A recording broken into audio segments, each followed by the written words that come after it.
Well, it's been a minute. It's December 18th here on a Monday. The 8870's running. Gonna make a separate video on that. This one's kind of just to say thanks. And I had fun this fall, showing everybody all of our operation and how we do things.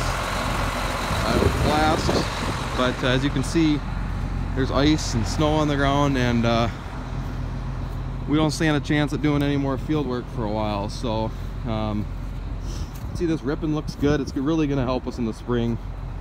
I know we got a lot of crap for working the bean ground, but if it don't work for you guys, that's fine. But we think it's going to pay off big time, just working that bean stubble in as fertilizer and chopping that up, helping it break down over winter.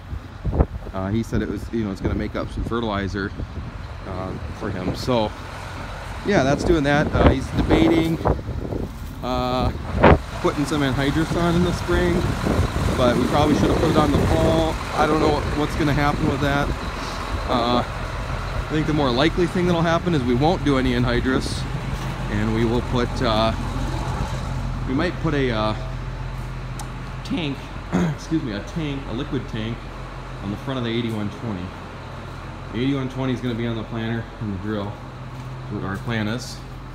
And my uncle's going to put his 8320 on his planter, so they're going to maybe make some brackets to hold a liquid tank out front, and we'll have the liquid tank on here, the liquid tank on the hitch of the planter, and between those two tanks, that'll bring starter fluid, starter fertilizer, and then we'll tote a 1,000-gallon tote behind, and that'll be a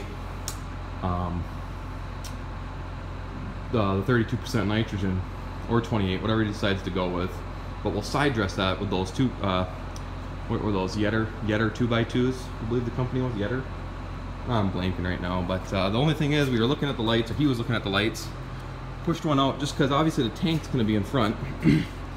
These lights are all going to get blocked, and we'd almost have to turn those off because they would, blind you, because it would shine right back at you.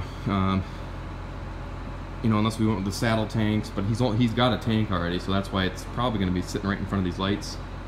And we'll put some aftermarket light bars on the front, probably to make up for it with those lights. So I don't know, we're still playing around with that idea, but that's just what might happen. Everything's tucked away. The 89 got slid over. You can see there's still oil puking out of there, and that might go to somebody else's shop.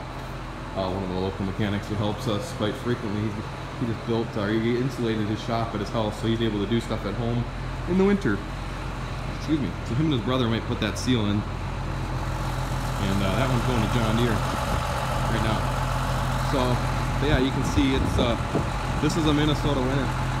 So there's we're not, at least I don't think he plans on doing any hauling. He's hauled a couple corn loads to pull the centers out of the bins, and everything looked all right. Had a little scare with this bin right here. It was a little hot for a second, but we pulled the load, got the fan back on, and it looks fine in there now. So yeah, this might be it for a little while. Don't know what else. I'll probably get a few snow plowing videos. Might get a video of us bringing that out to the shop. But other than that, just want to say thanks again for everybody for checking in with us. And if I don't make another video, we're supposed to get a big snowstorm before Christmas.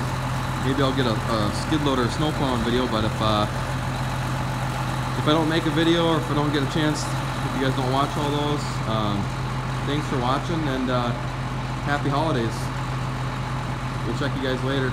This swing hopper, and he dug out the old cement U-trough thing, whatever you want to call it, diggins, where the augers normally sit. I think he said it worked pretty good with the tractor. In the past we've had to click it on and off or really watch the flow gate, and he said this auger just eats it up. So that's kind of nice. And then for next year, I should also mention you might see some new technology on the planter. We might be putting, sounds like he might be putting those smart firmers on the planter. Not on all 12 rows, probably, I think he said 3 of them. So for every 4-row section we'll put one on, and that way it'll sense the organic matter and trash matter and everything and make the planter a lot better. But I'll go through that more when they show up. So yeah. Oh, and one other thing you might see more of next year is maybe a little haying videos, making hay. Resecured that 10, I think it might be closer to like 15 acres of hay and ditches. It has to be mowed every year. One of the land renters, we don't run it, but when you run the crops, you have to mow this once a year. So the one of the farmers in the area is like, oh hey, instead of me just rotary mowing it down, you want to bale it. So we baled. We got across about half of it last year with this custom guy, but he also is an over-the-road truck driver. So that kind of pinched us, and we weren't able to get it all done.